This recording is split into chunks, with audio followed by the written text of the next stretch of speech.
Let's tie up a very realistic and simple Caddis Pupa together. Let's get right into it.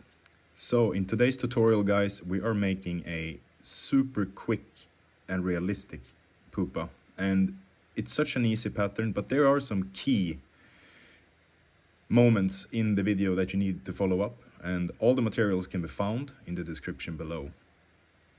Also, when we apply the eyes here, you can see here where the arrow is that we go zigzagging around the mono filament here. And the eyes are very, very simple to do. You basically take a small piece of monofilament. This is 0.25 millimeters, and you just burn it on each side. So we add a little bit of glue here as well. And Sapa Gap glue, I use it for all my flies. I highly recommend getting this glue.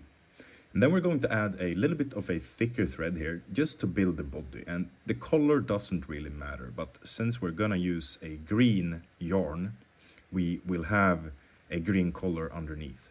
And if you're new to the channel, you're more than welcome to subscribe. We have a lot of different patterns coming up here and some fishing very soon.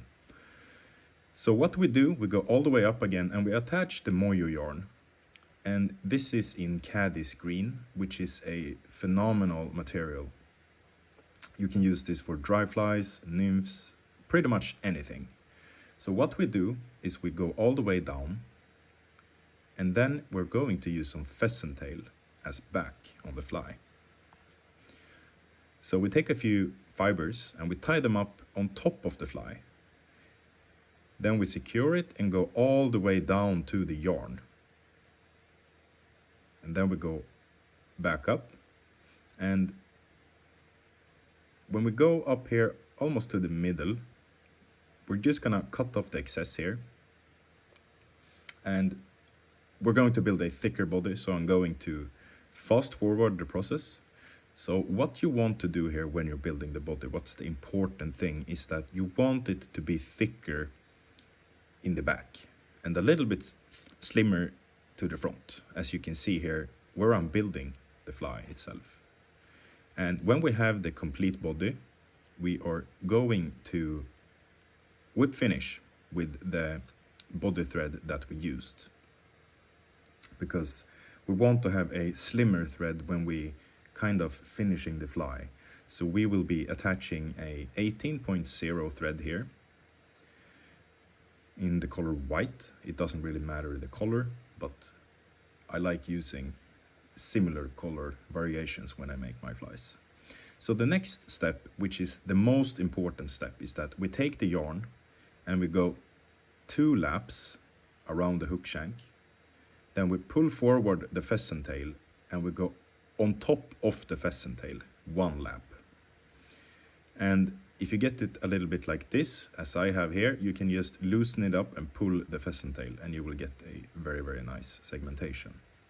So we make 2 laps around the hook, and then we pull over the pheasant tail and we do 1 lap over. And by doing this, you get a very even and very good looking segmentation on the back, because the Caddis Pupa has this sort of look, which makes it really, really deadly. And we continue doing this 2 laps underneath and 1 on top, basically. And you can already see now how the fly is going to look. It already looks kind of amazing, and we're gonna fix it even more very, very soon. So when we get up here, we're just gonna do it a few more times, because we want to save a little bit of space in the front. We don't want to go too far in the front here.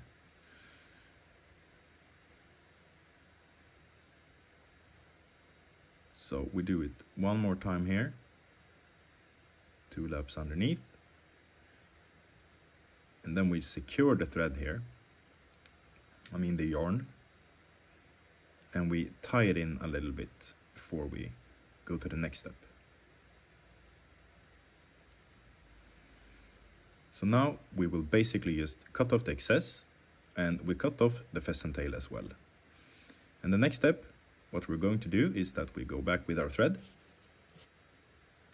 over the pheasant tail a little bit, because we're going to add a little bit more of pheasant tail fibers, which is going to go around the head or above the head. So we tie it in here.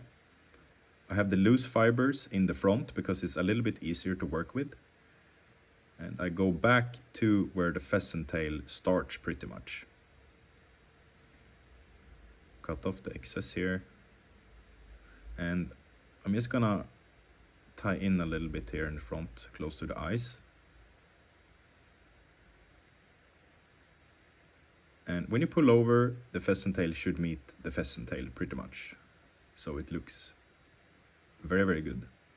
And the next step, which is really important, and this material makes it look so realistic, is some Mad Rabbit dubbing. And you can find this in the description below. It's just such an amazing pattern and material to use for these kind of patterns. And I use this for pretty much all my buggy nymphs. I really, really love this dubbing, and you can't find it anywhere else actually. So what we do, we just tie in the dubbing material close to the eyes here as possible. And it doesn't really matter if you get too much dubbing here. If you get too little, just add a little bit more.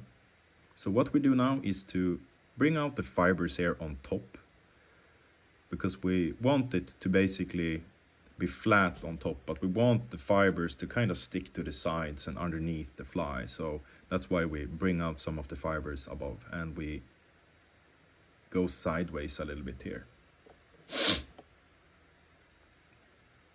And then we go around the hook shank instead of behind the eyes. And we just pull over the pheasant tail like this, and we tie it in front of the eyes, close to the hook eye pretty much. And you can see now how awesome this fly is going to look. And all this dubbing will lay on the sides and underneath of the fly, which will resemble the thorax itself when it's hatching from its shell. So this pattern is a banger fly pretty much, and you can tie it in all different sizes and colors as you want it. We whip finish, pull a little bit. You can use some super glue here as well if you want to. And then we bring out the brush and just kind of brush it out on the sides, a little bit underneath. Just like that. And the fly is pretty much done. And I hope you enjoy this pattern, and I really want to know you better. So let me know in the comments what you think about this one. And thank you for watching.